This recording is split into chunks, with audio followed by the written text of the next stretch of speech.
106.7 Lights FM. 106.7 Light FM, Cubby and Christine in the morning. And in studio, we have the one and only Casey Likes, everybody. You know him from Back to the Future, the musical, and so many more. Welcome, Casey. Thank you so much, man. Thanks for having me. Yeah, thanks for being here. In fact, we're going to dive right into Back to the Future, the musical, in just a Sweet. second. But you've seen Casey perform. I've yet to see him perform, Christine. Yes, you're wonderful. I saw you in Almost Famous. Oh, wow. Which was such a great show. And you probably hear that a Thank you, lot, thank right? you, well, it's. I mean, ironically, I wish I heard it more because we would probably still be open. But but I do hear it enough at the stage door, and there's definitely a good fan base behind that show. So that's very nice to hear. That was a wonderful show. Thank you. And this is you're stepping into another iconic role, right? Because Almost Famous, Yeah. and Cameron Crowe in the movie, Yeah, and man. now, right? And now we're Back to the Future. Yeah, I'm so lucky to be a part of these things that just like have these really passionate fan bases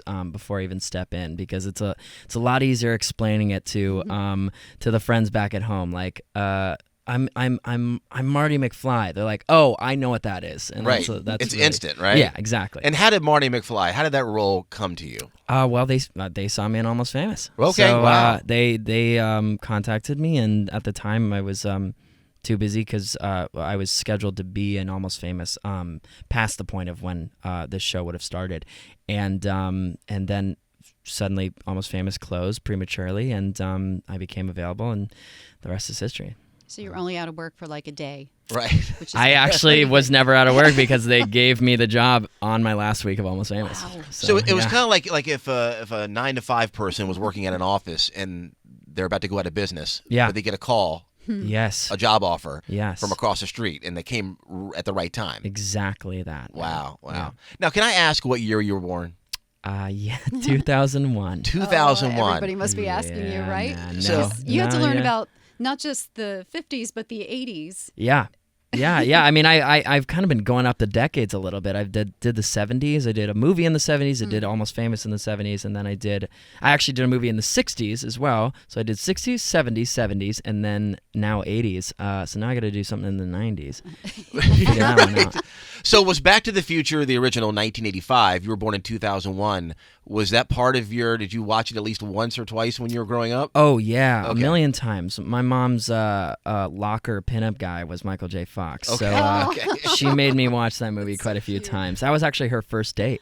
So as a lot of people come to the stage door and tell me it was their first date as well. Not with Michael J. Fox. Oh no, Right, not right. with my. Oh, hey, let me clarify. That would Let me be clarify. awesome. That would be awesome and really insane. But no, it was Back to the Future. And Michael J. Fox came to see the show, didn't he? He did. Aw. He did. All right, How what was kind of that what kind of experience? pressure was Yeah. going on when you knew he was in Well, the audience? extreme pressure, Yeah. and fortunately, I have discovered beta blockers. But that was unbelievable to have him there, and it just meant the world because he doesn't show up a lot of places nowadays, and the fact that he did for us really just shows his love for his own franchise, and also.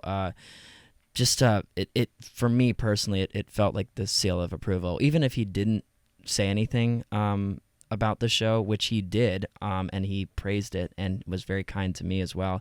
Even if he didn't, just having him there was just extremely validating and special. It's like you made it. Like you got the official high five. Yeah. Right? Yeah. Yeah. Yep, I yep. know. Did he have any words of wisdom for you? Just life in general? Anything that he shared with you? Yeah. Right before the show started, we were taking pictures out in front of the marquee, and right before he left, I was like, do you have any words of advice? And he said, yeah, man, kick ass, and if you put your mind to it, you can accomplish anything, which is a line from the movie. Oh, Look So, at that. Wow, it was that's really nice. special. Now, for those that haven't seen Back to the Future, the musical, I mean, tell me the energy level. Tell me what it's like. Tell Huge. me, it's huge, right? Nothing I've ever been a part of has had quite an audience response the way this one has. I mean, people are cheering and screaming, and during several moments of the entire show, it's just iconic. It's like it's just so ingrained into our culture. This film, and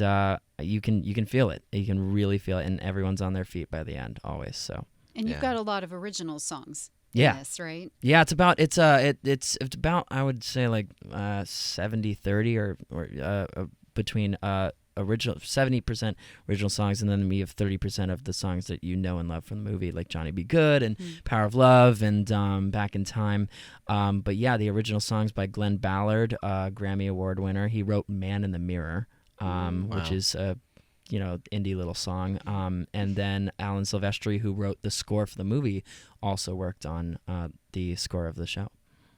Wow. Yeah, Amazing. I was just going to ask about the vibe and the cast. I mean, Yeah. it looks like it's just so much fun. Are you Incredible. enjoying the experience? Incredible. I didn't Yeah. go to college because of Almost Famous, which is ironic because he doesn't go to high school in Almost Famous, or doesn't finish high school. But it's basically been my college experience, and it's just been fantastic. Being around a whole bunch of younger people who are passionate about the work they're doing, and we just have so much fun. What was your journey? Oh, I'm sorry, but I'm just wondering, where did you come from? And you landed on Broadway. It's pretty amazing. What's your background? I'm from Arizona. I started when I was 3 years old, and my mom. Wait, what were you doing at 3? I did a production of A Christmas Carol for 5 Wow. years, and then I did a Goodwill commercial and a Subway commercial. Wow. Yeah, that was very fun. Like a national Subway sandwich commercial? Yeah, Like we yeah. probably, if we went on YouTube, maybe even find you? I think you probably could. It was All right. called this. It was right when they were starting to introduce Sub of the Day. Wow. And I was like, they was like 7. It was like 7 dudes dressed up as like Monday, Tuesday, Wednesday, and then I was like a little child, and I was like, "Can I be Sub of the Day too?" Oh, that's funny. Cute. And yeah, that was that. It was a really cute idea for the commercial. Looking back on it, but anyways, that's what I was doing. And my mom was on Broadway in Les Miserables, and she kind of inspired the bug, and she never forced it on me, but I ended up falling in love with it. Yeah. Yeah. Let's see why. Well, we are so happy to have you here, and we can't thank you enough for being here. And congratulations on all your success. I mean, Thanks, man. Back to the Future, the musical. You plan on doing this for a while, right? Oh yeah, I'm here. I'm having fun, and What part of New York you living in? I live pretty close. I'm in Midtown. So it's I'm in the center of it. I get the theater district is around me, and I love being around the energy. And you must never get tired of walking to the show and realizing, wow, look what I'm doing. Oh for a yeah, job. yeah. Especially you see that marquee, which is like the biggest marquee on Broadway, and Yeah. it's just It never huge, gets old, man. right? No, it never gets old. It's huge. It's everything I ever wanted. So it's just great. Oh, Well, congratulations. continued success. Yeah. And thank you for stopping by. 106.7 Lights